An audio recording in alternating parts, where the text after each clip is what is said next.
You guys, Shawn Ross Sapp. It is January 19th, 2022. This is Fightful Wrestling. This is your AEW post show. We'll be joined by Alex Pawlowski momentarily. But we got Robert DeFelice here with us. Robert, how you doing? I'm doing great, Shawn. Moxley is back, and I think we're all damn excited for it. I am. I'm very excited for it. Guys, this show brought to you by NordVPN.com/Fightful and Manscaped.com. Use that code Fightful. I'll tell you more about those a little bit later on. But leave a thumbs up on this video. Donate a super chat or a humper chat. For those of you going, what the hell is a humper chat? It is a PayPal platform on Streamlabs. You can go to humperchats.com or humperchat.com. That will get your question asked on the air and answered, as well as your statement read on the air if you so choose. A great way to support us. But you can always support us by going to FightfulSelect.com. Today, I had some more contract news on another AEW star. This week, we revealed that Cody Rhodes' talent contract is up. We will be talking an awful lot about that because there is an awful lot to get into. But I want to thank you guys. Today, we became the first wrestling property on Patreon to hit 4,600 subscribers. That means the world to me. Beyond just the breaking news and the exclusive news that we have every day, we have shows there at least once a day. FightfulSelect.com. Oh, boy. There is a lot to talk about on Dynamite Big tonight, night, Robert. Big night. Well, we started off with Jon Moxley coming back, and he looked angry and aggressive. I was so fascinated with what the hell he was going to say. Like, yeah. I just didn't know what the hell he was going to say. But he was really angry and like pushing people around and all that good stuff. And I was like, oh no, what's going to happen? And the first thing that happened was somebody from the audience. I don't know exactly what was screamed, but Jon Moxley said, "Go fuck yourself. Get that piece of shit out of here." And I love it because that's Jon Moxley. And a lot of people saying, oh, well, the network will be upset and all that. They don't got to worry about that. They're on cable. It does not matter. It just doesn't matter. This was the perfect way for Jon Moxley to come back even before he got into the rest of it, Robert. It almost seems like it was planted. It's so serendipitous. Jon Moxley coming back, who was on a tear, leaves to go battle personal demons, comes back, and the first thing he gets is a heckler who said something to the effect of, "Jon Moxley, boo, get out of the ring." And he just said, go fuck yourself. Not GFY, by the way, which we'll get to later. We sure will. He said, go fuck yourself, get the piece of shit out of the building. And then he proceeds to tell his story, which was I can't even convey it. Like, it's something that you guys got to go and listen to yourselves, because there's no way that I could accurately, fairly, or even respectfully recap that and do it the justice in which it did.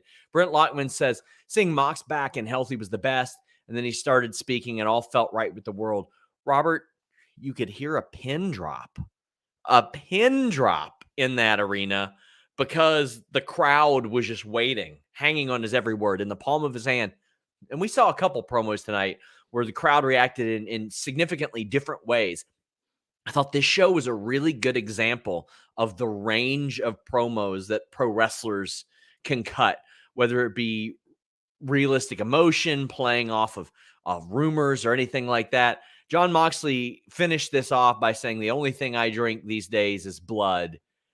God damn, man. This guy is he's just wonderful. And he's about to go and defend a world title in the Hammerstein Ballroom. And it's the perfect time for him. It's the perfect environment. He said, among many other things, more than anybody else in the industry, I am free, and that's bad news for the rest of you. And Jon Moxley nailed this. And I think it's important to say he did it from the ring. Not a lot of promos in AEW take place in the ring. He did it from the ring, and he did it perfectly. It wasn't, scripted, opening 20 minutes. It was just from the heart, and I loved every minute. We have Chris Rain saying that promo from Mox just gave me goosebumps. And Valab says, this is your longest reigning member of YouTube, Fightful, letting you know that Mox is a lean, mean, blood-drinking machine. Glad to see him back. And Cadillac Carson says, sometimes I wonder if Jon Moxley even knows what he's going to say before he comes out. That story, very clearly, he had thought about that. He had considered that. And Rob Reed said, F that guy in the crowd tonight. I hope they got him the help that he needs plays in the name of love. I don't know if you mean the guy in the crowd or Jon Moxley, because in the words of Charlie Murphy, sometimes you can give him a different kind of help. You know what I'm saying? Sometimes you just got to beat somebody's ass. Flow Pro for show says, beautiful Mox. JB Love says, I was so fired up by Mox that if I had been there, I would have thrown that guy in the crowd out myself. There were people that I talked to in the audience that weren't even sure exactly what was said, because I guess he was up on a higher level. Cadillac Carson says, glad Moxley is doing better and he was able to get the help he needed. It's hard overcoming stuff like that, and great to see him back. And back this weekend for GCW's The World on GCW. We're going to have a post show for that this Sunday, because it is a very big show. Lots of stuff going on. We got interviews with Joey Janela this week that I thought was lost. A little story about that interview. I get done with a scrum that lasted way longer at All Out than I thought it was going to. My battery's almost dead. And I walk in, and Joey Janela's got a drink in his hand, and he goes, why don't you interview me anymore? And I said, well, that's up to AEW Media. I would love to interview you. And he said, let's do an interview right now. And I said, okay, what am I going to do? Say no? That would be rude. Guerrilla style. Yeah. Smart on Joey. And this feels like WrestleMania for them. I'm going to be honest. It really feels huge.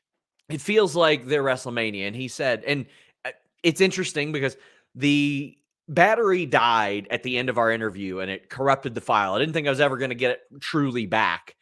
And I happened to get it back. And not only that, it works because we're talking GCW almost the whole time. And he's talking about wanting to bridge that gap.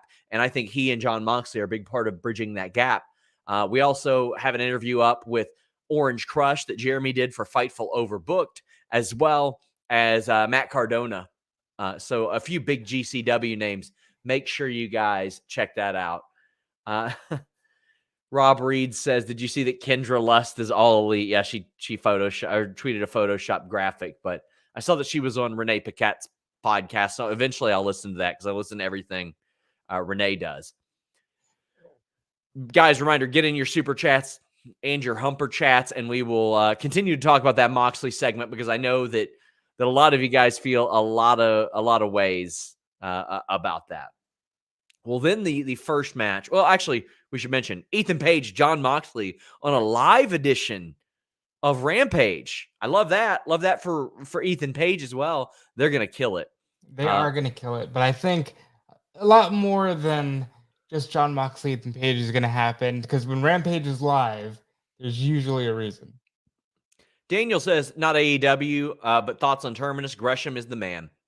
I know a lot of people didn't like the finish of the main event. I thought it was good. I mean, we're talking about two of the best go into a draw like that, and I thought it was good. It's the type of show that indie wrestling needs, and there's already buzz for the second one with Swerve being there as well. The only thing I didn't like about that show was that when Santana came out, Bandito didn't insert himself into the situation. Other than that, yeah, phenomenal show, really good for the Atlanta area. I want to see what they do. The Ass Boys attacked Christian Cage, and if you like the Ass Boys, I've got some good news for you. Molly Bell has a feature on the Ass Boys coming up this weekend. We got a bunch of features coming up. The Ass Boys, we got Greg Cherry ranking televised Royal Rumbles. And then next week, I got Inside the Royal Rumble. That will be up early for all subscribers of FightfulSelect.com in podcast form and in text form. But Billy Ass, the leader of the Ass Boys, tells Christian Cage that his Ass Boys deserve a title match. And Christian Cage says, when the lights are on bright, they just can't do it. And I guess the apple doesn't fall far from the tree. You know, ooh, that is a burn. That is a burn. I mean, Billy Gunn has gone on record as saying he failed as a single. He's okay with that. But coming from Christian, whose primary thing was, I need one more match because I lost the world title in 48 hours. It's a little like pot in the kettle, you know what I mean? I love it. I do love it. Easy way to set up something. Christian wanted them to get a statement win, but the reality is it's a new year. The rankings reset. They've got just as much of an opportunity as anybody else. I always like to say that Colton Gunn looks like if somebody drew Billy Gunn from memory. Like that's how he looks. You know, the weird thing for me was seeing Christian slammed into the door and thinking he couldn't wrestle a year ago. And now he's just over here getting slammed around in backstage brawls. Mako5 says, not sure if it was lighting, crowd, arena setup, or what, but something about tonight felt off, almost dead, like a glorified house show. I don't agree with that at all. I think they packed a lot of stuff in, threw some well-timed squash matches in, and I thought the crowd was lively. It was a different setup. It was a one-screen setup, and we're about to go to a different setup because we're welcoming in Alexander Pawlowski. Alex, how you doing? I'm good. I listened to you guys talk at the beginning of always having technical difficulties with my laptop. I'm buying a new one, I swear. But I wanted to make my little 2 cents about Moxley's. I thought it was one of the most affecting promos I've ever seen. Like as you said, you could hear a pin drop there. Like it was, everyone was hanging on his every word. He had in the palm of his hand. He worked them perfectly. It was brilliant. And I'm really looking forward to him versus Ethan Page on the live Dynamite. That's going to be really good. Well, we've got some more super chats and humper chats. Make sure you guys get those in to get your question or statement read on the air. JB Love says, Mox is proof you could admit to mental health struggles and still be a badass. Just loved it. I like that talking about this and any struggles is becoming more normalized personally. Mark Losper says that Moxley is an incredibly inspirational dude. He's been on such a ride and he's still kicking. What a champion. And N. Simmons says, Mox looked amazing. You can tell he's physically and mentally in a better spot. Not a fan of the hecklers in the crowd tonight for Mox or Cody. Well, the Mox one was in really bad taste. The Cody one, his character is going to lend to that, and we'll be talking about that. But Brent Lockman says, always forget how big Billy Gunn is, but he looks like a freaking monster. I mean, when he was in the era of like Undertaker and Kane and all these guys, he is deceptively enormous. He truly is. We had Adam Cole and Dr. Britt Baker DMD against Orange Cassidy and Chris Statlander. There were some parts of this match I really liked. The action was good. There were a couple of spots where they would like wait around on moves, and I'm not big on that necessarily.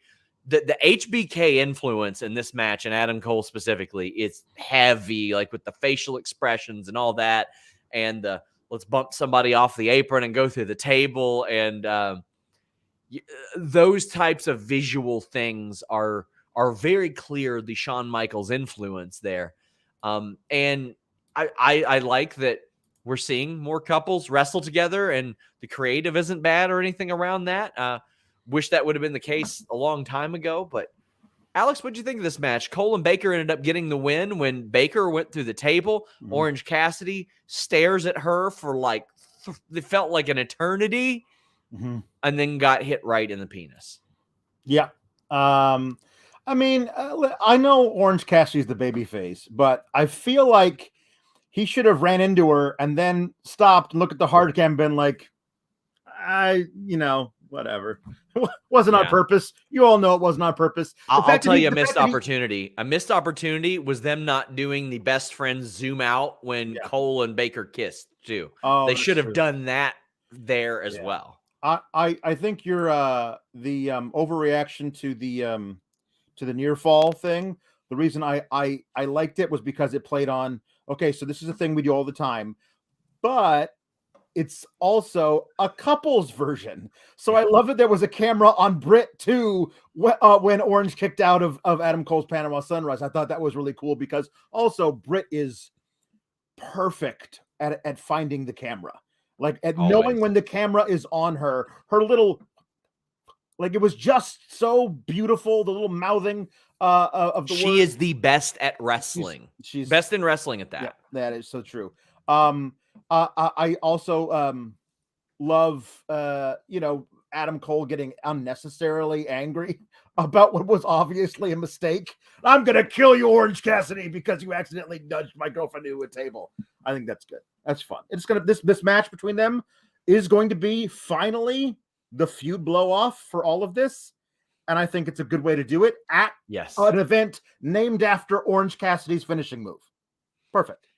Robert, I want to see beach-related vignettes in freezing Cleveland. Like, I want to see people in their swimming trunks and bikinis out there trying to act like they're at the beach. Like, it's got to happen, Robert. I think Orange is the best person for that because he just won't care. I'll get to the match next week in a minute. This match was great. I could have done without what do you mean that the Panama Sunrise didn't finish him off? It never finishes anybody off, but it's a good spot. I didn't enjoy the 451 because I was just like, Adam, why are you standing there? Just roll her out of the way and move. So there was just some spots that were lacking in logic for me, but they're fun together. Britt is so good at TV wrestling, and I think that's because she didn't have a lot of experience doing indie before she hit this level of TV. And Adam Cole's the best in the world. The thing for next week, I don't like it because it's lights out, and that just makes me think that after beating Cassidy 3 times, they're just going to give Cassidy a win and say, it doesn't count in the rankings. Yeah, okay. To me, it can be a lame way out. I'll tell you what, the next time I get booked to wrestle in a comedy match, I'm going to do a headlock takeover, and when somebody kicks out, I'm going to do the I can't believe they kicked out of it to the most minute thing. Like, it's so much. It's all the time now. Dan Janoff says, with that lights out match coming up in Cleveland, sounds like a perfect time for a certain Johnny Wrestling to even the odds against the Elite. It does, but at the same time, I don't want that feud to go on. I don't want it to go on anymore. Oh, man. Thomas LaValle said, Britt and Stat both looked amazing in that match. Looking forward to a singles down the line. They're both getting to be amazing workers. They are. They're learning their strengths really, really well. Chris says, love the mixed tag. First time I've enjoyed one of those in a long time. All 4 were amazing and carried their weight. Daniel says, fill in the blank. Mox's first big opponent or feud is, to me, it needs to be Bryan Danielson whenever Bryan Danielson's good to go. We haven't seen him since the title match now, but I think it's going to be Bryan Danielson because Bryan Danielson took his spot, so to speak, and won that. Nerd Guru says, for Alex, hashtag easily Googleable. When things are easily Googleable, you should Google them. That's my stance. That's what I'm running on that for election. I don't know for what office, but that's my stance. You know, the thing is, Alex, sometimes you don't want to Google some sketchy things. And I think that's where NordVPN might come in handy, you know what I mean? Because sometimes you just don't want to have sketchy things in your search history. And I think you're right. Not only that, you don't want sketchy things in your search history. You don't want people tracing your IPs. Yeah. You know what? Maybe you don't want price discrimination. Maybe you want to watch this weekend's big fight and you don't want to pay the full pay-per-view price and you'd rather get BT Sport. Thankfully, NordVPN.com/Fightful has you covered. NordVPN.com/Fightful. Save up to 70% off your NordVPN.com/Fightful plan and get 1 month free. I love NordVPN. It's what I personally use, and I happened to post on Twitter last week, hey, I'd love a VPN sponsor, and they're the ones that hit me up. By golly, I was pretty happy about that. And I mentioned this on this show today on Listen Boy. When I have been going and traveling to different cities and different time zones, different areas, and I want to watch SmackDown on Fridays, well, unless you're in that hotel room as it's on and when the hotel TV has it on, YouTube TV is not going to let you watch it because you got to be in your home area. NordVPN.com/Fightful helps that out an awful lot. And also, when you're on public Wi-Fi, you don't want to get hacked. You don't want your data stolen, all that stuff.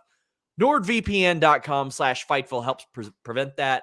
Use that code Fightful as well in case you don't remember that link. Hit them up on Twitter at NordVPN. Let them know you heard about them from us. I am ecstatic to be working with NordVPN. Because, I mean, let me tell you, Alex has got me looking up some wild shit. Some wild stuff, man.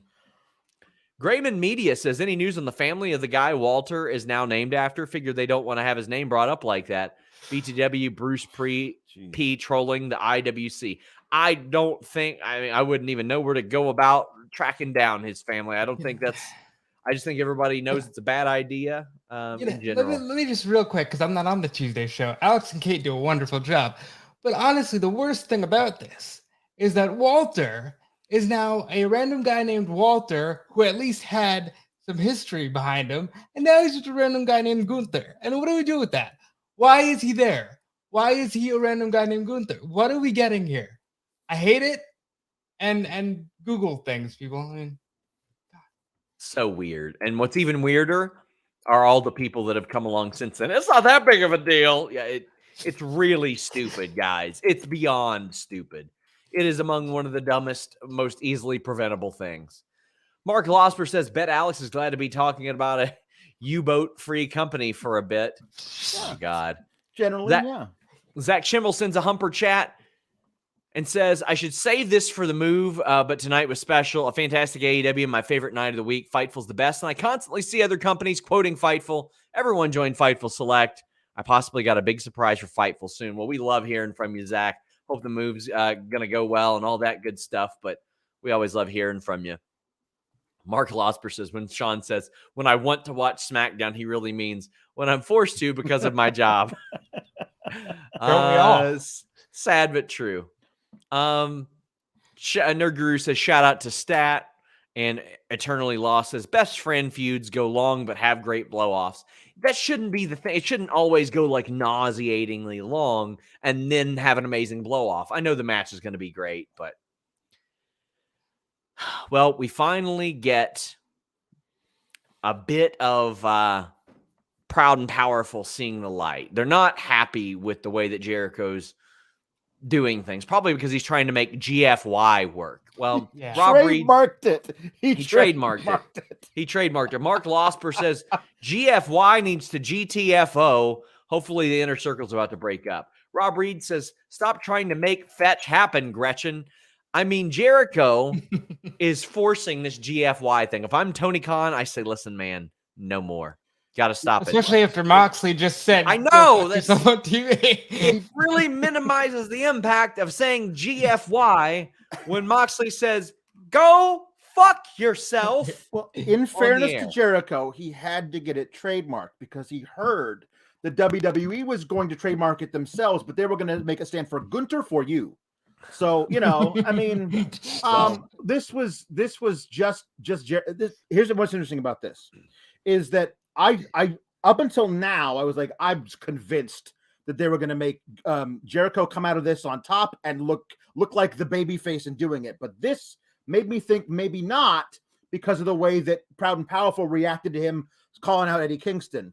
But then afterwards, Tony Schiavone, nominally pretty much a babyface commentator, goes, well, I don't like those, the Santana Ortiz calling out Jericho like that. That's not very nice of them. So I'm like, if he's the voice of what is right in wrestling, that makes me intrigued on where this is going to go. But I do like that Jericho talked to his face about how, dude, you suck. And you're holding us back from the tag titles. That was nice. I like that a lot. And Brent Lockman says they have a GFY shirt now. God help us all. And Zach Amon says Jericho did coin the term forbidden door. Sometimes you gotta hit or miss. Well, I mean, to Jericho's credit, First of all. I don't know nor care who did it. This one's a miss. This one's a big miss. Yeah. And to his credit, he shouldn't have said it at all because it's dumb. But this was likely a pre-tape and before the Moxley thing. I'm pretty sure if this happened live, Jericho probably would have been like, not tonight. Mark says, here's $5 for Alex's weekly Jericho rant. Mark or Daniel Rothenberg says, I don't care how they do it. LAX need the titles like ASAP, whether it is the tag titles or the trios with Kingston. This break should have happened at Double or Nothing versus the Pinnacle. the trios titles seem more and more needed. The trios titles are needed. You've got an influx of talent, and you're starting to see some deals come up, which we're reporting on FightfulSelect.com. Please subscribe. But yeah, and it feels like the past 7 months have held back Santana and Ortiz, Robert. Yeah, but I also think that AEW is a little receptive, and maybe they fall prey to the, oh my God, shiny new toy. I don't think they expected to get FTR when they started. There's so many teams that have come in that I think Proud and Powerful took a backseat. They don't need to be doing that anymore. I do want the Inner Circle gone, but credit to Jericho for the most awkward line of the night. No, I don't feel you. It's like, okay, Chris, you know what you're doing. I'm honestly surprised at how long he's letting himself be this cringeworthy. Josh Cardenas says, someone told me today that Kenzo Suzuki's first gimmick was the grandson of the Emperor of World War II against the USA. Are you kidding me? Yeah, they were going to have him come in as a guy named Hirohito back in the day. Keep in mind, this is the same era in which I think it's Dave Madigan pitched a cryogenically frozen Nazi as Heidenreich, which apparently Vince just looked at him like, you fucking kidding me? It was the cryogenically frozen part, though, that he was upset about. Come on. Killjoy says, very fun Dynamite tonight, but it finally seems like everything they're doing is finally toward one direction. Also, a friend at the event said that the guy yelled, get your drunk ass out of the ring to Mox. Woof. Yeah. Woof. August says, first ever super chat as someone with alcohol abuse issues. I loved how Mox shared his story. Thank you to Mox for being real. I don't think it could have went any better than what they did besides the heckler, of course. Josh says, hey guys, AEW is on. Moxley's back, and I got a promotion to become a chef in training at one of the top restaurants in Columbus. Today was a good day. Congratulations, Josh. Yeah. Big congrats. Speaking of chefs, we want to send our buddy Dwayne, Wild Boy, get well soon. He's had some kidney issues of late. We love you, buddy. We know that you're gonna be okay, but wanted to send him some love too. Cadillac Carson says, you should be all, I can't believe he kicked out after doing the devastating roll-up pin. That's a good one. That's going to be the spot that I steal. Zero Fear says, as much as LAX deserve a title run, Jurassic Express deserve the titles just as much, and people are already calling for them to lose them. AEW does this thing where people win the titles, and then the immediate follow-up, there's like a severe cool-off as far as like general interest goes. So they will have to do a little bit better about that, about immediately having like who's next and have a threat to lose them. I mean, I think they should probably have a couple of really, really short title reigns to establish that. I think that's a good thing, especially like you have the TNT title. I think that is basically an open challenge. You don't have to be ranked, whatever, and the best guys are having great matches for it. Here's the thing I always think about is that because AEW has this amazing roster, and they've only been around for a couple of years, only so many people have been champions. And it feels like there's a bunch of people who need to get title runs sooner than later, but you can't do everybody sooner than later. Somebody's going to have to be later. And if you're going to do it everybody sooner than later, you're going to have 3-week, 6-week, 2-month-long title reigns and then get to the next person and just do that for a bit before you go back to one dominant champion for 8 to 14 months. Yeah, I've been saying it for a while. I think across the board in wrestling, we need to start re-educating people that short title reigns are good. The title being a prop it's a Vince Russo thing, and people get like all skeeved by it. But honestly, Austin, Rock, they all made it work because it's an actual program that can work. Cadillac Carson says, I don't know. Tony Schiavone did try to put mistletoe over Britt Baker, so he ain't always acting like a good baby face. That's true. Shades of That gray. is true. Shades of gray. Very good. If anybody understands it, it's Tony. Nate says, Shawn Ross stats was the CM Punk match the fastest in AEW history. It might have been the fastest in Dynamite history. So Shawn Spears has his great entrance and is sitting there in the chair and has the great theme song. And then CM Punk hits him with the GTS, and that's it. But my favorite part about it is MJF going, this is going to be great. And then pop right in the face. And then he tries to come down. Punk takes his scarf. Now, what I like is that this wasn't like the Jericho time where he's like, oh, you give me back my scarf type of thing. And I like that because MJF is rich. He can just buy another fucking scarf. Pardon the language. But I thought this was simple, effective. I loved the use of squash matches on this show tonight. Yeah. Robert, what'd you think? Here's the thing. Poor Shawn Spears, who is one of the most professional people in the world. He's not bothered by it at all. But he came into this company as like a big heel for Cody. It was a big match. And since then, it's like, yeah, dude, you have your ceiling. Your ceiling is what it is. If anybody's going to eat a GTS 1, 2, 3, it's you, because you don't need the rub from CM Punk. But I still feel bad. Sure, but I mean, he slid down the depth chart, so to speak, but he's still good. And right here, I mean, that got a great reaction. A lot of it because of how obnoxious that Shawn Spears has been of late. Yeah. I mean, I get why they did it.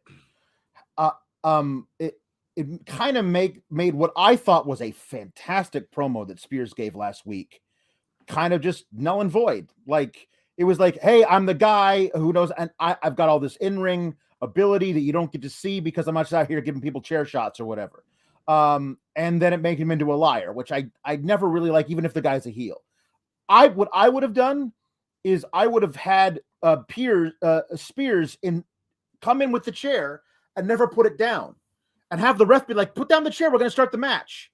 And Spears strikes with the chair, but Punk ducks it and hits the GTS then, because then it makes it clear Spears wasn't in there to actually wrestle a match. He was in there to assassinate Punk, and Punk outsmarted him then, so it doesn't look like Spears was in there to wrestle a 14-minute match that he was going to win by outsmarting Punk. He was in there to lose by disqualification. He just happened to lose in a squash anyway. If the AEW game doesn't have Shawn Spears running down to the ring with a chair at all times like La Parka in WCW Revenge, they're missing out. In fact, yeah, Spears needs to sell a shirt like that, where it's just his face crudely photoshopped over La Parka's. That would be outstanding. Mark says Punk better tweet a picture of Larry wearing that scarf. Oh, that would be good. That'd be good. And Mark says, I assume Natty is pissed at Punk for trying to attempt to get into the Guinness Book of World Records. Well, one of my favorite things about this show, and again, last week was them shoving 10 pounds of shit in a 5-pound sack, but it wasn't good. I thought this week was good with them doing it. Backstage, MJF was like, listen, Wardlow, it's your birthday. I want to say I'm sorry to you, but you screwed up and I got to dock your pay. And after that, all due respect to MJF, I didn't hear a word that he said because I was so focused on Wardlow, who knows that MJF will probably see this back. Like, he's not oblivious to that. He's just like, one day, buddy. Ooh, his facial expressions were so good, Alex. Him just staring daggers at the back of MJF's head for the second half of that promo, just like, I'm gonna like, they have set this whole thing up so well. But here's the deal: is that if you're gonna do one of these teams, and you're gonna eventually split them, have one guy turn on the other and split them up, and one guy's gonna be a baby face, the other guy a heel, you want it to feel like this toward the end, where everybody knows eventually Wardlow is going to murder MJF with his bare hands live on television. And the entire viewing audience, both in the arena and at home on their couches, is going to stand and cheer. Like this, we are waiting for it. And honestly, like, next week is in Wardlow's hometown.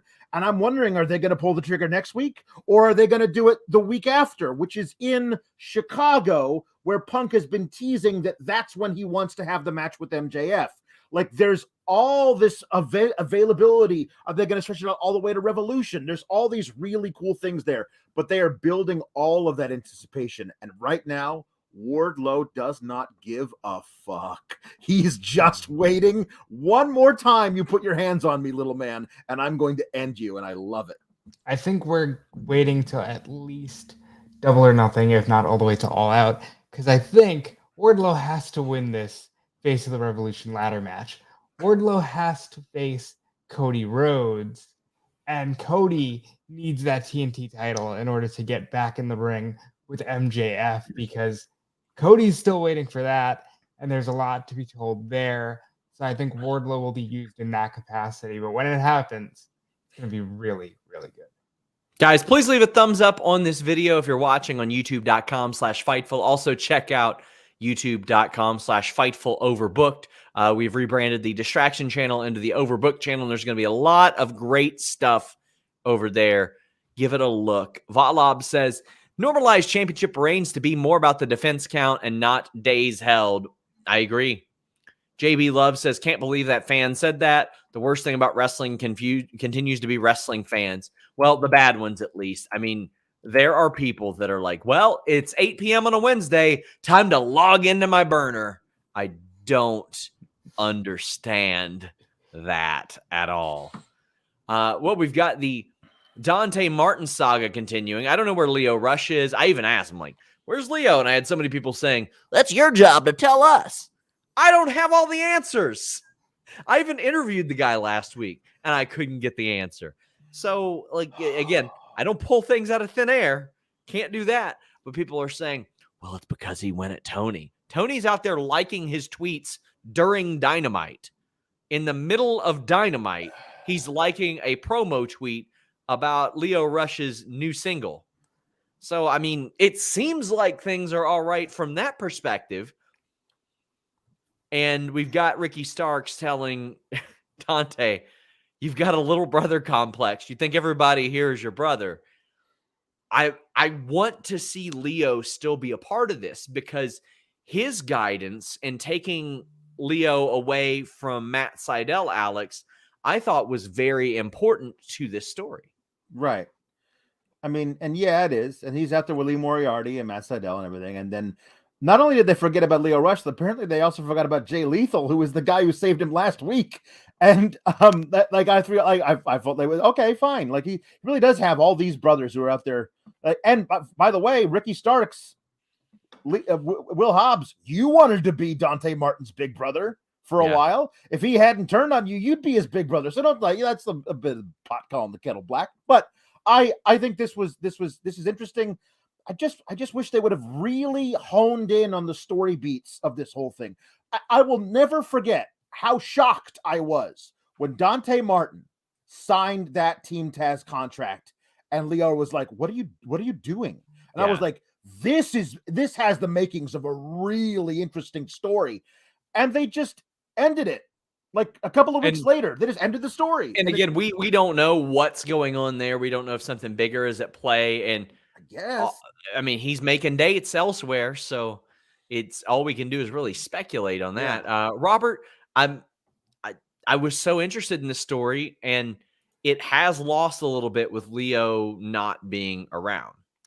AEW has a couple of really bad tropes, and one of them is stories drag for way too long, and they end up kind of spinning their wheels just long enough for them to go, okay, well, here's the big blow off. It's been 7 months. And it's like, it usually happens with Team Taz. And I don't care anymore. I'm kind of ready for the Dante Hook match.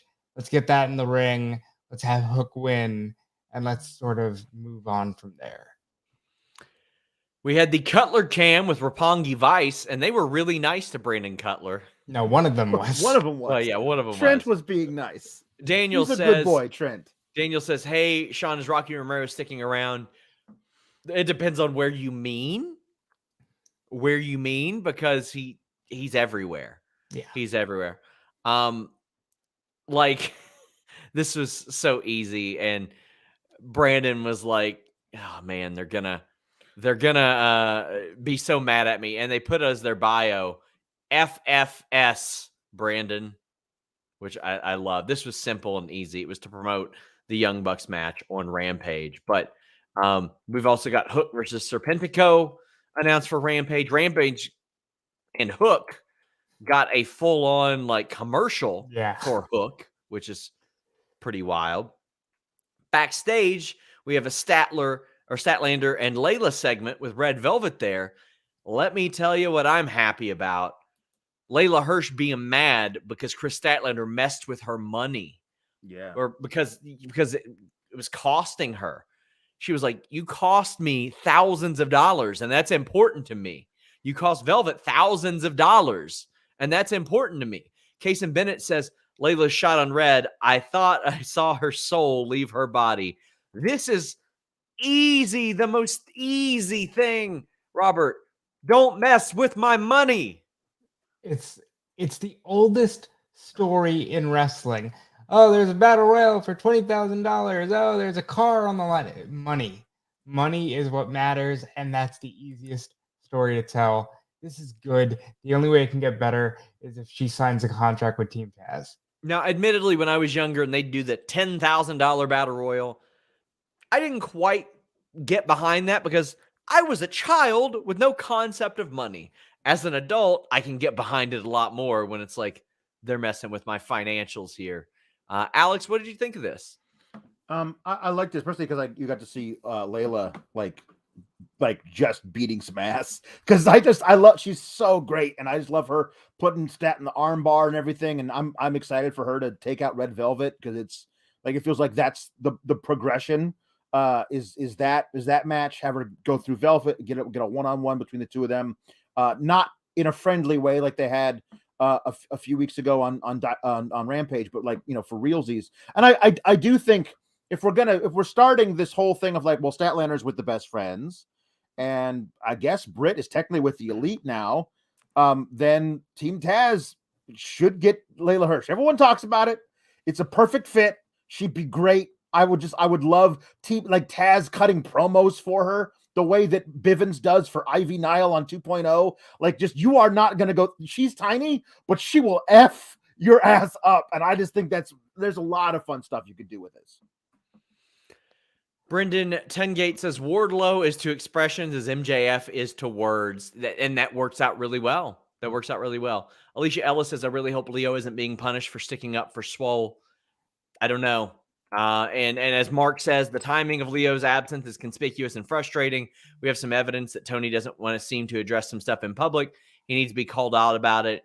This Dante story is a mess. I don't know if it's a mess. I don't think it's a mess. I think they could tie it together really, really easily.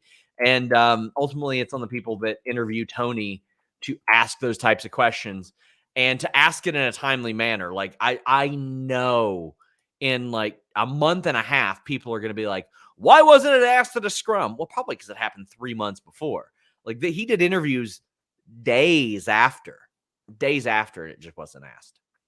Britt Lockman says, seeing all that New Japan footage was glorious. Rampage seems stacked as hell. Well, it's a live show. I'm very curious and interested as to why they're doing the live show. There's a surprise somewhere that they haven't let on yet, because it's a live show, and usually that means something big. That is an assumption, not a report, just so you guys know. We gotta be more careful than that, because people will say, Fightful said there was a surprise. I don't know that there is one. Mark Losper says, non-title women's feuds are a good way to get multiple women's matches on TV. Yes. More of this, please. Yeah. Anna Jade Cargill interview. Mark Losper says, based on that Anna Jade promo, I can think of one title reign I'd like to be short. Well, I mean, Jade is still, like, when she's working with other workers who aren't that seasoned, I think this will test a lot for her, Robert. Like, how can she do in the ring against somebody like Anna Jay, who isn't the most experienced person? But they have a stacked card, so it can still go 6 minutes, and nobody will be any the wiser. We had another squash match.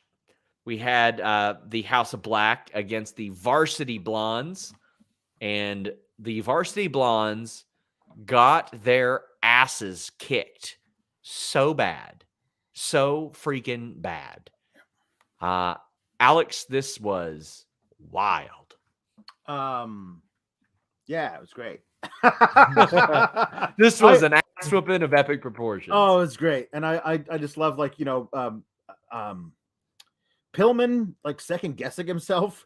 Like, I don't want to do the springboard into your arms, giant tattooed man. He's great at facial expressions too. He's really, really good with those. And like that leading to the, him and Griff getting screwed up. And I think that was good. But I just love, like, if if Malachi's out there with a tattooed bearded refrigerator, like there's nothing you can do to stop him. He's got that is his second. That's awesome. And I mean, like the match is fun. They squashed him good.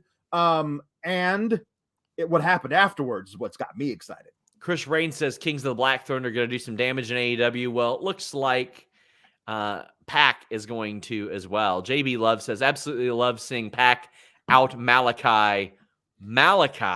That was really great. Zach also puts over the entrance as well. Yeah.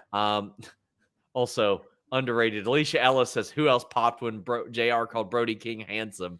That was so funny. Yeah. But I'll tell you my favorite part about all this, guys, the split screen promo. It's like a video, and I get to see PAC on the screen, but I get to see Malachi Black seething, him being upset about it. That adds so much. We haven't seen a lot of that in wrestling, where we see the reaction and the delivery. Robert, I still think PAC eventually joins, but I don't. I think there are so many factions that you just need one crazy rogue bastard that just wants to beat the hell out of everybody. Sure. And he's just crazy enough to do it. Like even Darby has his mentor in Sting. PAC doesn't need anybody. And I really love this because this means he's just going to get that much crazier.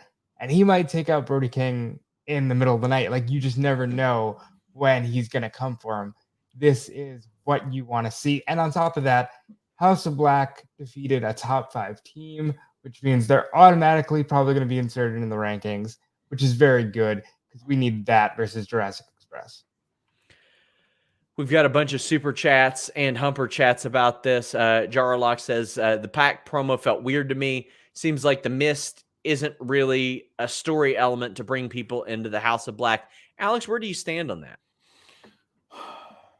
I mean, I don't know. I mean, right now I'm interested in seeing what happens with just 2 of them. Like, I think the reason you expanded is because 2 is not enough. So far, 2's plenty. Like, if they need to expand it, because the storyline demands it, fine. I mean, I really enjoyed. I mean, part of me wishes that PAC would wrestle a few matches with a blindfold on. Like, he can obviously see through it, but it looks like he can't from our perspective. Like, that could be a lot of fun. But him pulling it down and saying, like, I am incorruptible. Like, I think that would work a lot better had we seen somebody prior to this be obviously corrupted by Malachi Black. And we haven't seen that yet. I guess we've seen Brody King be quote unquote corrupted, but we never saw him before. So we don't know that he was anything different. Like Julia Hart with the eye patch kind of is corrupt, but like if somebody had the mist sprayed in their face and they turned evil, then doing it to PAC and it doesn't work would mean a lot more than him saying, you can't corrupt me. Well, we haven't seen him corrupt anybody yet. Brent Lockman says, as a metalhead, AEW makes me far too happy. Ruckus said the new theme is Brody's band. Very cool. That is cool. That's awesome. Yeah. And Mark Losper says, I'm a gigantic fan of seeing Pillman Jr. get his ass kicked. If he has to be on my TV, that's a way to get it done. I think he's perfectly fine. I think he's good in this role, and he sells really, really well. We have Rangers Mayhem saying, Pillman trying to copy AJ Styles after the botch into a storyline from years ago. If that was a botch, that spot with Malachi Black, it was either well planned or well executed and recovered. They did really, really good. Brendan says, everything about Kings of the Black Throne, Varsity Blondes, and PAC was awesome. I agree. And Brendan also says, the Mist isn't magical. Malachi isn't magical. His powers are those of persuasion and intimidation. Oh, I like that. I like that a lot.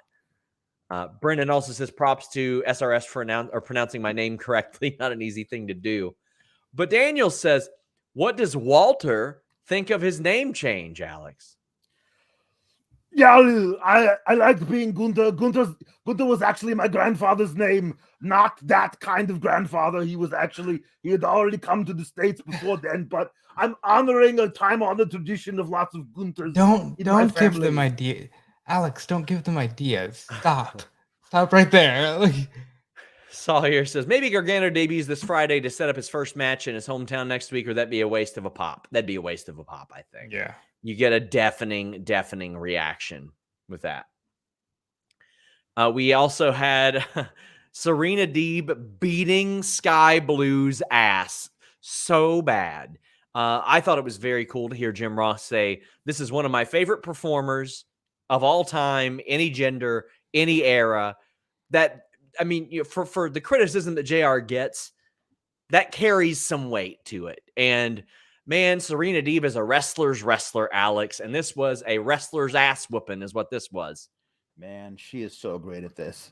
She is so great at this. She's quickly becoming like my favorite heel of either gender, just because of like no, I do not care how much you hate me.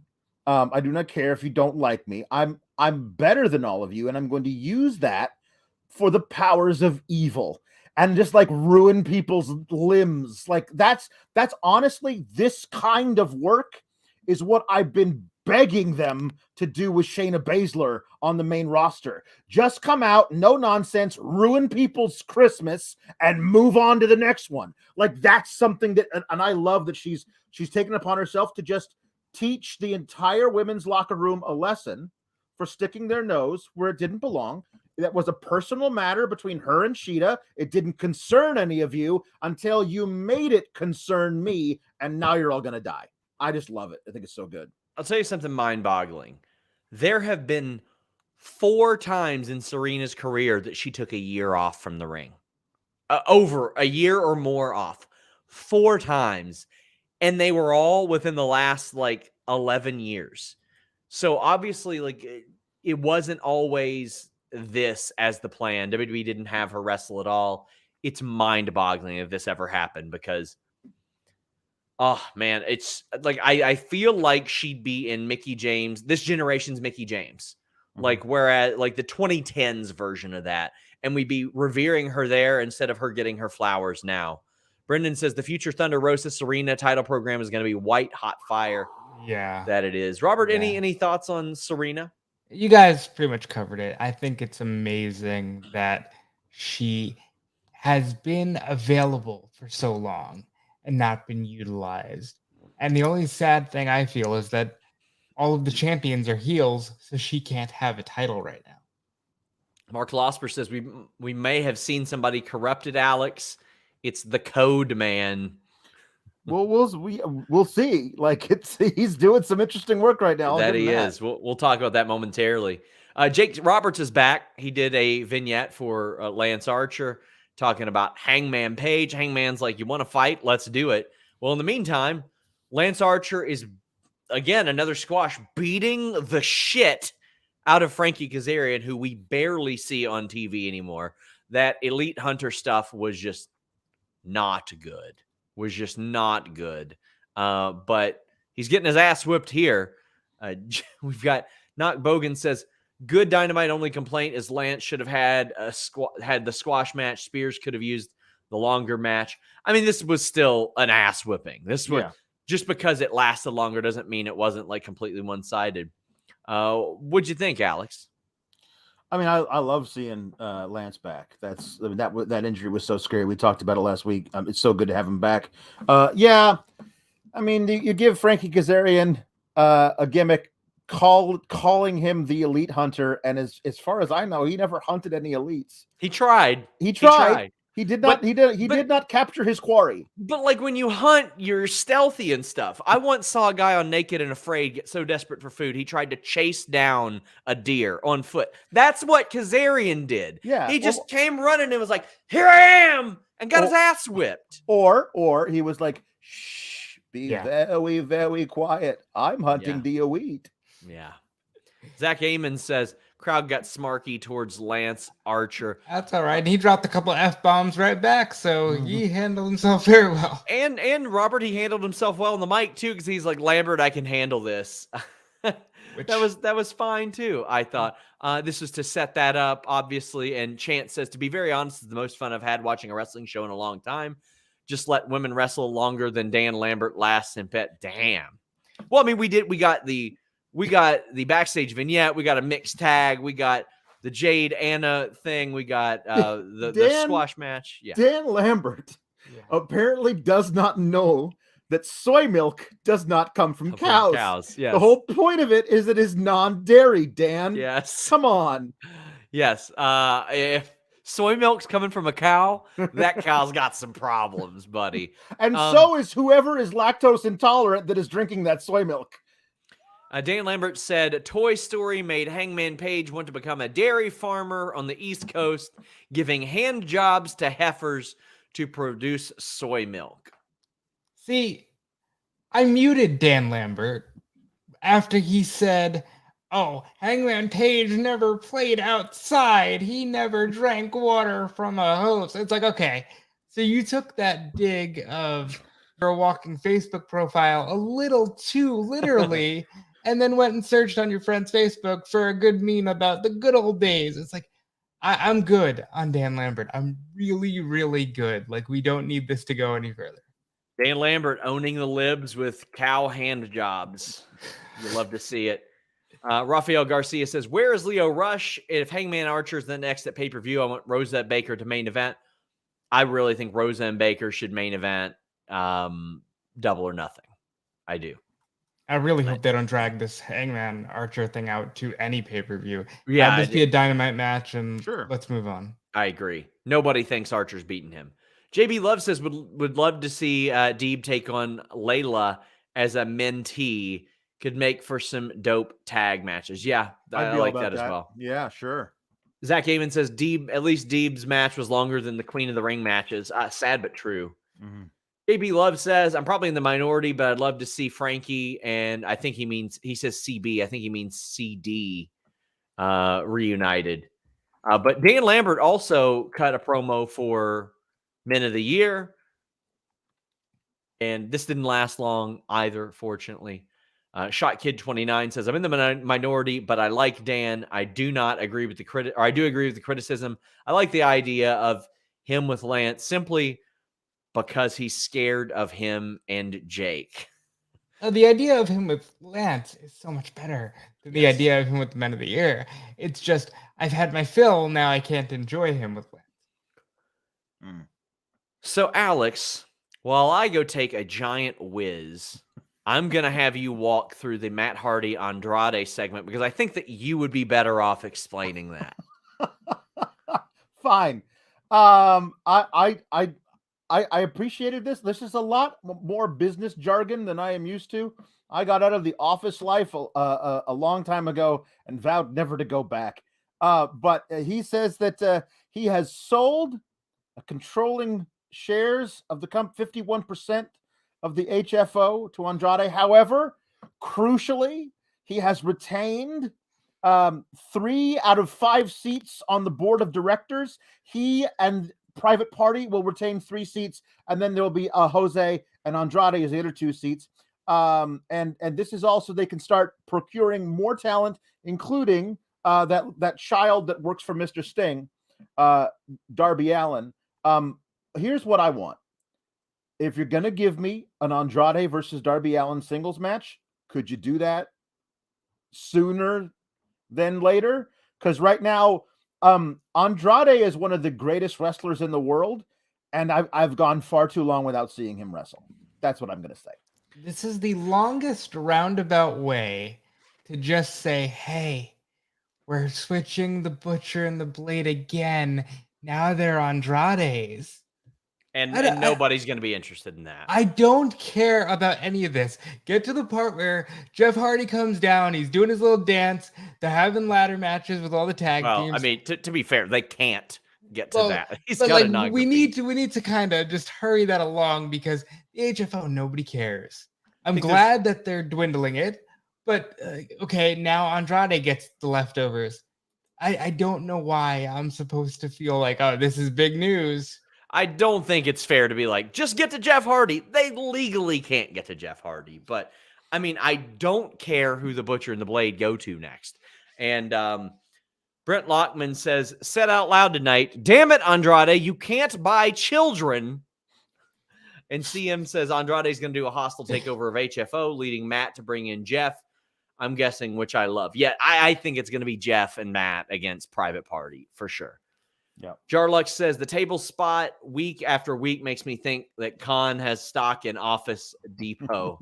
And Mark says Andrade's a terrible businessman. Why would anyone buy any of the AHFO? That's a fantastic question.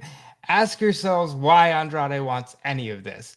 I mean, but this is kind of what I wanted them to do with Leo Rush back when he was like the guy who was like a hustler.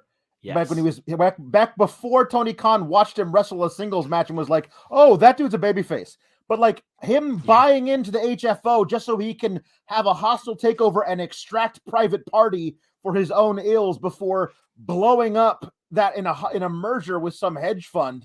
Like I'm that's what I wanted. I wanted that, but I'll take this, I suppose. Fran Chili says, could AHFO be a way to bring in Jeff eventually? He has a history with Sting also. Darby is this generation's Jeff. Yes, I think it is a way. Yeah. Cowboy Flint says, Butcher looks so sad. His band just broke up. Now HFO is getting sold. Let B&B feud with Black Kings. I just don't think anybody believes that they'll emerge on top. They were nerfed from the beginning. It was tough for them to capture that interest. I think if you're going to have... Go ahead, Robert. Well, if you're going to have them be background characters, have them in the House of Black, because if anything, that's a great visual. Like back when they first debuted, back when the Blade was wearing like the full gimp mask and the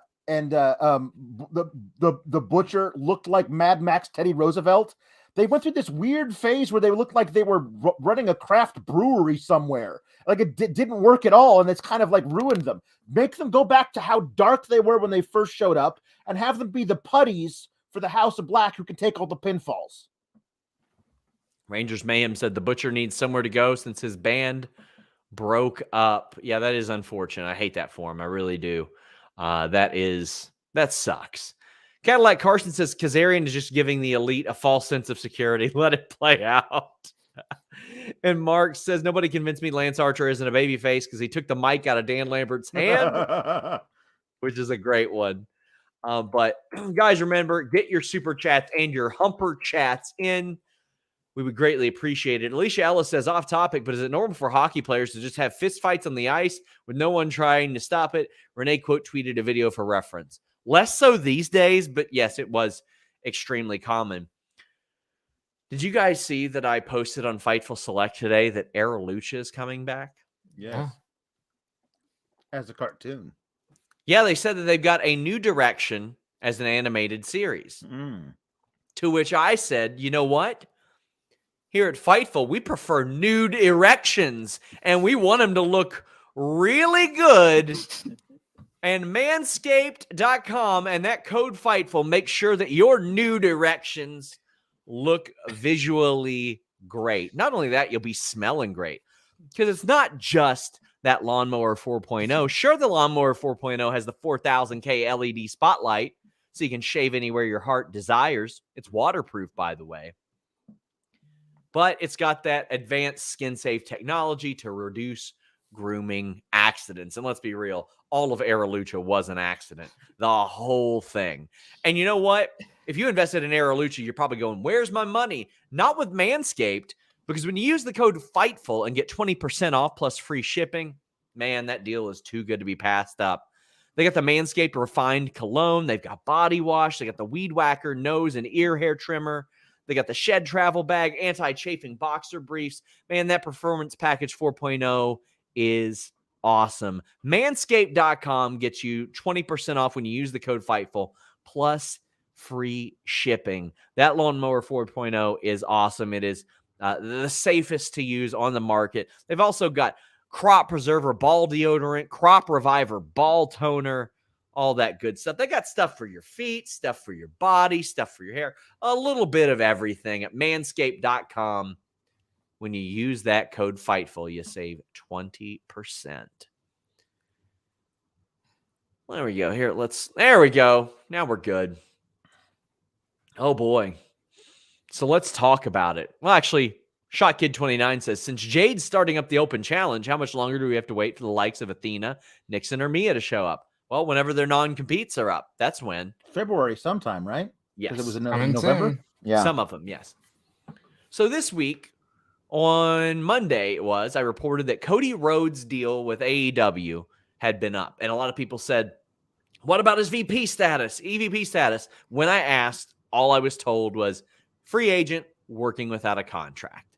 I do not think it was an accident that I happened upon this information when I did, when Go Big Show is back and showing people getting hit in the testicles repeatedly, with the Royal Rumble coming up, with Cody having a couple weeks off, even with this promo looming, for the love of God.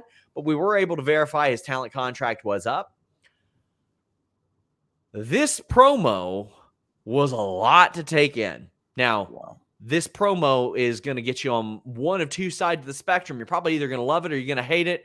I've got a bit to say about each one of them. Cody drags a ladder out. It's symbolic. They're going to hang the titles up above the ring. They're going to settle it that way. That makes a lot of sense. There were an awful lot of buzzwords used in this, to the fact that where it was hard for some people to keep up, because I had multiple people message me and go, oh, he shot on journalists. And I'm like, no, he didn't. What are you talking about? I even messaged Robert and I was like, hey, did I miss something here? Like, there was a lot crammed in here. He talked about Red Dragon graduating from hip toss class. He talked about, like, there's so much, like, I got to keep up. We're going to be spending some time on this, Alex. And I liked it. I loved the delivery. I loved it. Like, the crowd was like, fuck yeah, man. Like, that's what they were doing. They were like, shut the fuck. You know, it was the Alonzo Mourning GIF is what it was. They were going, yeah, he is right. And he is right. He's not wrong. So the point that he made, he said, if you call yourself an industry journalist and disagree with the fact that I built the Forbidden Door, I couldn't agree more. In fact, I will take you back to 2016, because that is the first time that me, as somebody who covers wrestling, thought maybe things are going to change. Yep. Maybe things will be different. And it's not just him, even though he was the one that had the impact. Because around that time, Alex and Robert, you'll remember, WWE did not have a lot of competition. TNA was, ROH hadn't started their ascent yet. The Flow Slams of the world weren't exactly around yet. And you had Cody Rhodes leave WWE of his own volition, and he wasn't the only one. Ryback, even though he doesn't do anything these days, left of his own volition. Wade Barrett left of his own volition. Then a few months later, Jake Hager left of his own volition. Now, you can look at those last three and say, well, they didn't do much outside. Yeah, but the point was there were these guys that had been brought up in the WWE system that you never really considered being anywhere else but WWE. And they said, not worth it. Creatively, not worth it. Not going to do it anymore. Yeah, I've got a 6-figure offer on the table. WWE wanted to keep all of them. And Cody was the one that said, no, I'm leaving. But Wade Barrett got out of wrestling.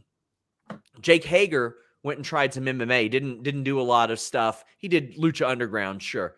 Ryback hasn't been on TV since then. Cody Rhodes was the one that was like, I'm going to go work the indies. I'm going to do all the stuff that people thought I couldn't do. I'm going to work Impact and ROH and New Japan and help start this company. Alex, so we're examining that part of the promo right now. Yes. What'd you think of it?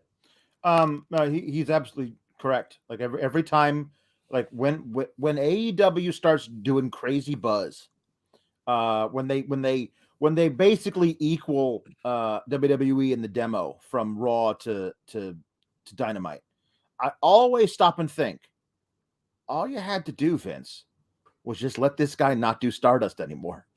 just let him be Cody Rhodes working for you. He never would have left.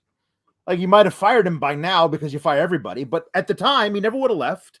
And he wouldn't have had the impetus to be like, well, and now that I've seen that the grass is not only greener on the other side, but the pasture is all over the world, and I can meet different cows grazing in different parts of the world, and we can become an army of our own little cattle that are going to go out there and stampede throughout the business, to extend the metaphor far too far.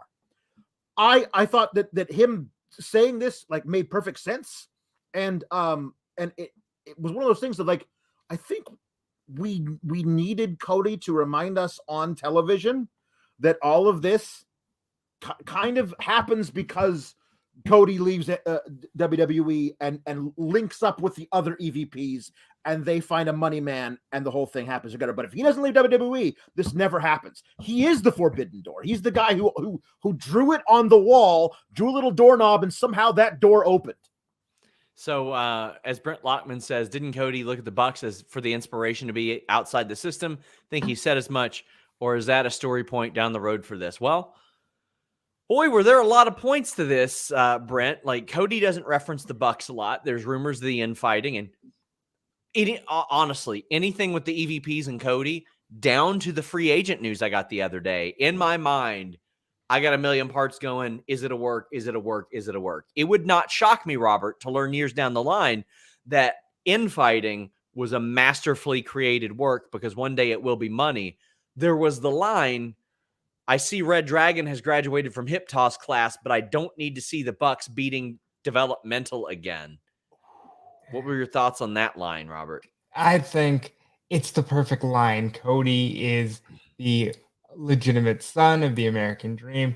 Even guys like Red Dragon, who got there way after Dusty, they're still called Dusty's kids. There's still a weird, like, Dusty's kids feel to NXT.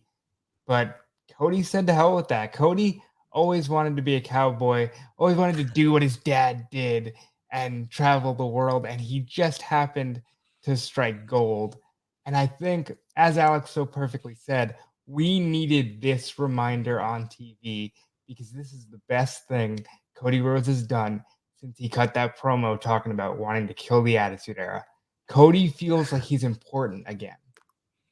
And I just think it's really good stuff. Now, there are so many talking points in this. I've got Luis, our great producer, moderator, dividing these by talking points, because there are so many. Brendan says, Cody's hair tells the story. The bleach is fading, showing the darker roots. This is great pro wrestling. Yeah. Also, I mean, buddy, just for the sake of it, stop bleaching your hair, man. I don't want to see you go bald like poor Chuck Palumbo. I said, Chuck, what happened to that beautiful hair of yours? And he said, I bleached it once and it fell out. And Cody's is just hanging on.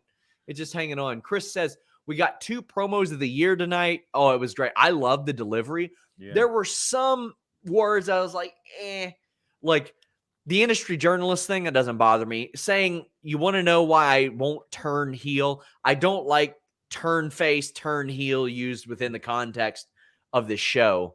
But he said, it's because you all cheered me and all that.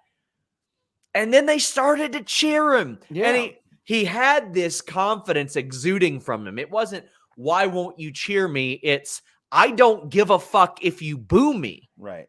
That's what it was. And Brennan says Cody's the best. This was so fun. That line about when I say there's more than one royal family in wrestling, I mean God. Me and all of you. Like, oh, if you want to make a bunch of people in a wrestling arena go to war for you, that's the kind of shit you say. R. Dickinson said, Cody talked them into the Codyverse. Man, a salesman. If that dude sold cars, Jesus Christ. Yeah. Jarlock says, Cody was on fire tonight. He was spitting straight facts. That's the thing. You couldn't look at anything that he said and go, lie, not true, or anything like that. Not a lie, but just the way he framed it. There was everything that he says has a point to it. That was pointed, that he was like, oh, my good friend, the Bucks. I'm glad that Kyle and Bobby graduated with top merits from hip toss class. Like, those guys work for you now. Those are your coworkers. There's no reason to lob a grenade at them right now. It wasn't their fault the whole thing folded. Yeah. Like, they were doing great work over there. It was everything else that didn't work. But the idea to throw that like that, I don't feel like that's what Cody actually believes. That's part of whatever's going to go on here. Like, there's no reason for Kyle and Bobby not to take exception to that. And maybe we get a Kyle and Bobby versus the Rhodes brothers match out of it. Now, that would be something I think a lot of people would be interested in. Well, we've got criticisms and praise on this promo, both sides of the spectrum. Brian says, Cody's segment went far too long. The promo was rambling and nonsensical. He could have given half his time to the women's division, who need more time in segments. Cody needs to realize less is more. I mean, that women's division had 2 backstage segments. It had the mixed tag match. It had the squash. I don't think that Serena Deeb match needed to be longer, but to kind of go against that, this has more super chats than anything we've had on AEW in a while. And AEW does really good in super chats and humper chats. And they're primarily positive. And people are all too happy to crap on Cody Rhodes when he does something wrong. I think that you're right in that you're either going to love it or you're going to hate it with Cody Rhodes stuff. However, it's usually close to 50-50. And I think tonight, the people who hate it are much fewer, but they do hate it. Sure. Mark Losper says, fantastic Dynamite, easily best of the year. Cody's promo was a delightful mess. I think that's a great way to explain it. He says, it's so infrequent that people have no idea where things going despite everything being in front of them. That's what I love about wrestling. That's what I love about wrestling. It's giving credence to let it play out. Let it play out. Sawyer says, I didn't understand why Cody was invoking CM Punk's pipe bomb, but then he made his point about how he did the things Punk talked about, and my brain melted. And that eventually leads to a match, Robert. Yep. Punk went away while Cody, by the way, Punk, who had experienced and navigated the indie circuit and had connections still there, went away while Cody, who didn't necessarily have those connections outside the realm of WWE, went and did so many of the things and rectified so many of the things that Punk once complained about. There is an all-out match here, and it specifically has to be there because Cody took Chicago and made it his own, and the promos are there, and I can't wait to see it, but more importantly, I can't wait to see CM Punk say, all you do is reference Triple H. You're still a slave to that system. I'm not like you because I broke out. You only left to prove a point, so they'll come calling back for you. We are nowhere near the end of this. Shotkid29 says Cody's promo was brilliant. He was right. It's a Cody we've all been missing, but he still peppered it enough with subtle bits to continue his turn. I don't know, and I love it. I don't have a clue. Got no idea. Derek Gordon says, you guys forgot the opening, so what do you guys want to talk about? Just delivered perfectly. So, what do you guys want to talk about? And it was like, we all like, because he like, and I love that he also says, you know, somebody told me I'm not supposed to deliver this promo yet, but screw it. I don't know what I'm going to get to. I honestly don't know if I'll ever be able to do it otherwise, which leads into like more speculation about his free agency. Contract. So let's do it now. And he talked about the Sammy match, and he said, I was sent a contract, maybe not the contract that I want. I thought that was just enough. Yeah. Wink and a nod, just enough. Jambeard says, in the face of TNT ladder match, they eventually do. I want it to be Garcia, Skye, Wardlow, Bryan, and a debuting Gargano. I would like that too. But Sawyer says, Danielson tweeted he hopes Cody throws Sammy off the ladder. So that sounds like his next feud. I don't know. I mean, we haven't seen Bryan Danielson since then. To me, anybody that's had the issues that Bryan Danielson have, I'm like, and they're gone for 2 weeks, I'm just like, I hope everything's okay in my mind. They did a lot of headbutts in that match. There were a lot of headbutts. A lot. But AEW is so stacked near the top that he can take 3 weeks off. He can take 3 weeks off and go be a dad at home. Yeah. Like that's the beauty of AEW is they have that depth. Nerd Guru says the TNT title unification really makes no sense because it's not like Sammy beat Cody. He was gone like a week. I don't quite see why this makes sense. Well, the unification, it gives them a reason to do a ladder match. And I think that's the only thing they're looking at. And Cody's gonna win, and it'll be great. I'll say that the unification makes sense. Doing an interim title match didn't make sense. Yeah, that didn't make any sense. Yeah, that didn't make any sense to me. So another line was Cody Rhodes talking about Malachi Black, and God, he says, he's like, well, we're not in the habit of changing names and making you Gunther McGillibuddy, but if you come into AEW and call yourself Brody, you've got to have some really big balls. Jesus. Yep. Alex, your thoughts? Well, Well, he knows what is fresh. People have the fingers on the pulse of certain things in professional wrestling right now. You know, these are wonderful ways of getting into the zeitgeist and just making it your own. I thought it was good, and also I just love the idea of you're going to be okay. So I hope you're around in 10 years when the kid is finally old enough to kick your ass. Like that was a kind of a cool little thing of like putting over Brody Jr. I thought that was fun. I really loved like it was a beautiful mess, but like if you go back and you watch it again, I feel like there's going to be a lot of threads that you'll see connecting stuff that seemed kind of like haphazard in the moment, but I feel like they're all there. You're right. There's absolutely planting seeds for, like I said, a Rhodes Brothers versus Red Dragon match, a Cody versus Punk match. There's all kinds of things like. He's still seething about that whole thing with Malachi. Like, I'm not saying I want to do that again, but like that's something they could revisit in a year, and I might be okay with it. Those kind of things. I'm really intrigued. This is the most invested in Cody, not the Cody verse, but Cody that I have felt in a long time. So with him knocking Red Dragon, it might be too much, but I really want Adam Cole one day to just go, you know, he's a friend of mine, and I saw you break the throne, and I haven't forgotten. Like, like I like that they sometimes allude to that. Like Adam Cole likes Triple H. He owes a lot to Triple H and Shawn Michaels specifically. But there's this elite separation. It's coming to a head, and the beauty of it is these guys, and Adam Cole's one of those guys that were so lovable and likable for so many that it helped launch a promotion. Mm-hmm. Adam Cole just happened to hit the bricks before it could happen. And now we're seeing all this come back. Like, I think there could be some really good stuff here. Bugs Bunny 95 says, think Cody will go against Hangman for the belt? No, not right now. But Nerd Guru says, love tonight's show. The energy was electric. First hour had Mox, Cole, and Punk. The Cody promo didn't hit that great for me because of the Brody line. I mean, I think that he can say that, man. He had the wars with Brody Lee, had his last match. They bled together. Cadillac Carson says, did Cody say Gunther McGillicuddy?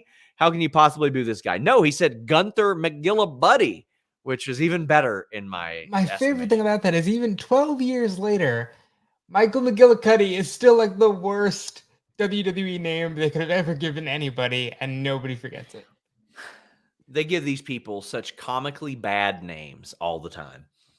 Chance says, on one hand, Cody really went down the wrestling industry buzzword rabbit hole. On the other hand, I really enjoyed it. He rocks. So, I mean, heel turn was the only one I looked at and said, could go without. N. Simmons 211 says, what makes Cody's promo so great is it planted seeds for multiple angles down the line and felt like the narcissist, see, they love me heel.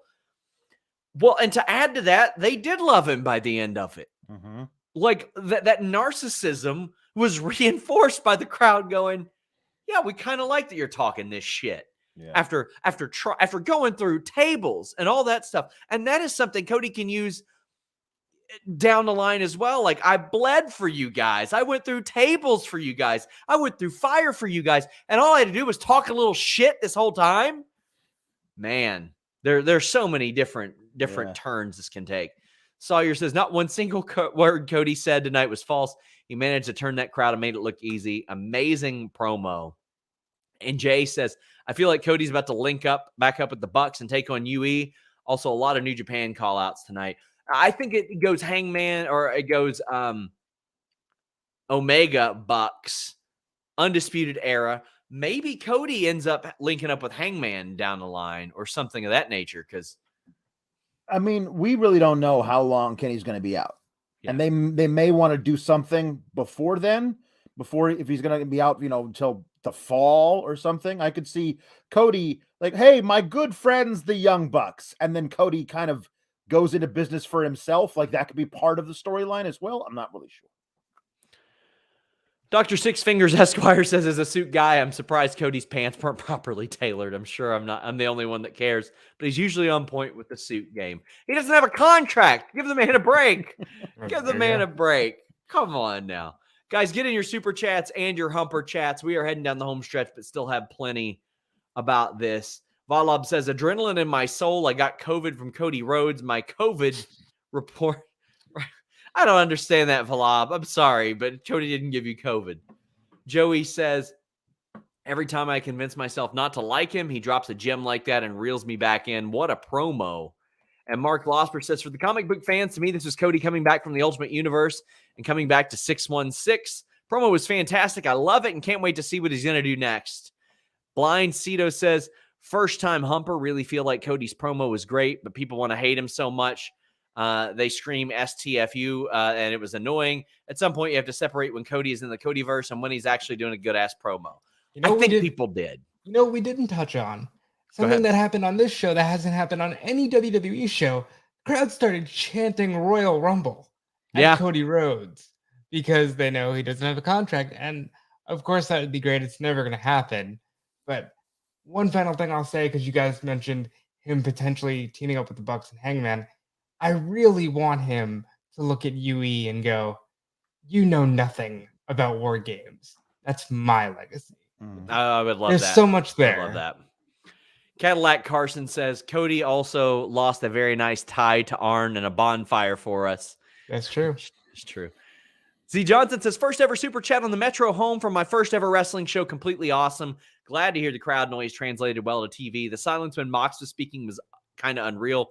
Cody promo had me booing and cheering every 2 seconds. The thing I like about this show is there were multiple things that you haven't quite seen on other wrestling shows in a while. The silence of Jon Moxley, the polarizing reaction of Cody Rhodes. And I think that was very, very cool. Joey Bag of Donuts says that was the Cody promo I've been waiting for such a long time. He created the damn promotion that the fans boo, and that the fans boo him, love so much. It's about time he reminded everyone of that. He was a big part of it. It was a bet between Dave Meltzer and Cody Rhodes. Man, those early days of AEW, there was no bigger babyface on the planet than Cody Rhodes. Man, he was. Yeah. And I think it's interesting though. They had people who were like, "I hate Cody. I'm gonna chant shut the fuck up at him," but those chants, they were gone by the midpoint of that thing. People were into what he was saying, even the people who hated him to start with. Nerd Guru says a Cody Bryan feud really hooks me because if you think about it, Daniel Bryan did what Cody wanted to do in WWE. Add Punk to that with 3 different perspectives. Oh, Punk and Bryan. Oh, buddy, that one's going to be one in the future because Bryan did do everything that Punk wanted to do there. Mark says, are they allowed to say War Games? They say WrestleMania all the time. I don't see why they wouldn't say War Games.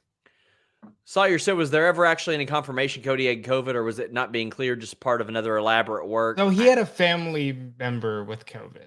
Yeah, I mean, we don't, unless somebody says, hey, I have COVID, then I don't exactly put that out there. It's not really my business. We have Alicia Ellis saying, who's ready for Hook's next match? Also, see Serpentico's tweet. It's hilarious. So, I mean, I'll have to check that out in a bit unless Luis can copy it over for me. But we have Zach Amon saying, thoughts and prayers to FTR, Tully Lee, Brock, AA. Yeah, there was a medical thing there that prevented that, or a clearance. So that's why that match didn't happen. Danny Boy says, Dynamite show tonight was less convoluted than last week, well executed. What about Gargano next week?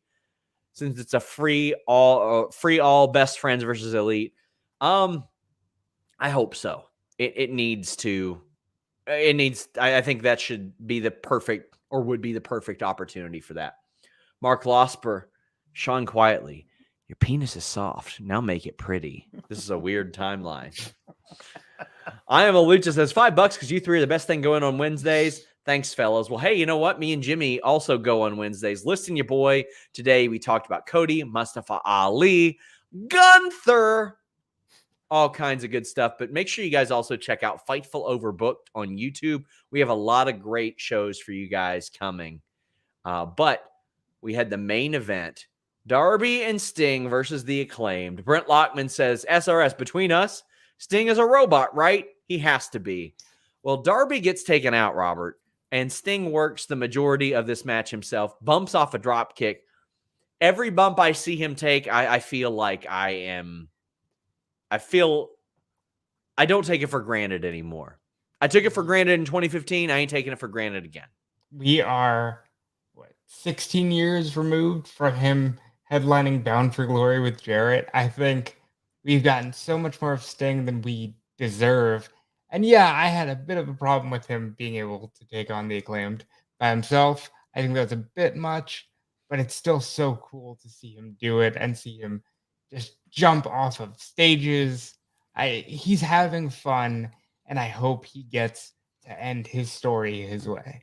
I got to say, the Acclaimed basing for Darby's coffin drop to the outside was just so good. Like, he hit them both right in the middle, and they split, like they bounced.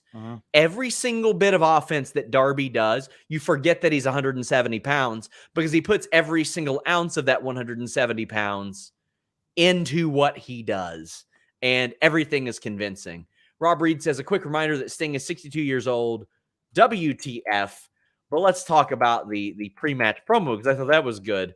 JB Love says, I don't think I've ever popped harder for an in-ring taunt than I did for Welcome to the Black Parade, bitch. Oh, my God. I love that. I thought that was good stuff. And then they talked, or Rainsy said the pre-match video, gory self-mutilation line, the Starrcade 97 line, the Acclaimed are the best. They're very good at that. Like this was one of Max's best. Like every match you wrestle against us is gory mutilation. That was great. The Starrcade 97 line was just perfect. That was direct. I feel it in my soul like that was directly from TK.